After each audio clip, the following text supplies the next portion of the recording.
Hello everyone, welcome to our channel. Telugu రాష్ట్రాల వాతావరణ పరిస్థితులు ఏంటి, ఏ జిల్లాల్లో వర్షాలు పడే అవకాశాలు ఉన్నాయి తెలుసుకునే ముందు మీరు ఇంకా మన ఛానల్ని కనుక సబ్స్క్రైబ్ చేయనట్లయితే వెంటనే సబ్స్క్రైబ్ చేసి పక్కన ఉన్న బెల్ ఐకాన్ని కూడా క్లిక్ చేసేయండి. ఇక లేట్ చేయకుండా వివరాల్లోకి కనుక వెళ్ళినట్లయితే ప్రస్తుతానికి బంగాళాఖాతంలో ఏర్పడిన ఉపరితల ఆవర్తన ద్రోణి బలహీనపడడంతో తెలుగు రాష్ట్రాల్లో తక్కువగానే వర్షాలు నమోదవుతున్నాయి. ఉష్ణోగ్రతలు మాత్రం భారీగా పెరిగాయి. మధ్యాంధ్ర కానీ ఉత్తరాంధ్ర జిల్లాల్లో మాత్రమే కొంతమేర పొడి వాతావరణము, ఆకాశం మేఘావృతమై ఉంది. కానీ మిగిలిన అన్ని ప్రాంతాల్లో, ముఖ్యంగా రాయలసీమ, దక్షిణ కోస్తా, దక్షిణ తెలంగాణ ప్రాంతాల అన్ని చోట్ల కూడా ప్రస్తుతానికి ఉష్ణోగ్రతలు అత్యధికంగా పెరిగాయి. మార్చి చివరి వారంలో నమోదయ్యే ఉష్ణోగ్రతలు ప్రస్తుతానికి ఫిబ్రవరిలోనే నమోదవ్వడంతో మే నెలలో ఉష్ణోగ్రతలు ఏ స్థాయికి చేరుకుంటాయో అనేది వాతావరణ కేంద్రం హెచ్చరికలు జారీ చేసింది.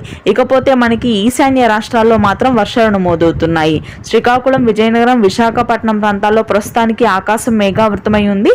ఉత్తర తెలంగాణలోని కొన్ని ప్రాంతాల్లో కూడా ప్రస్తుతానికి తేలికపాటి వర్షపాతం నమోదయ్యే అవకాశాలు ఉన్నాయి. ఫిబ్రవరి 27, 28 తేదీల్లో ముఖ్యంగా ఆదిలాబాద్, నిజామాబాద్, నల్గొండ ప్రాంతాల్లో తేలికపాటి వర్షపాతం నమోదవుతుంది.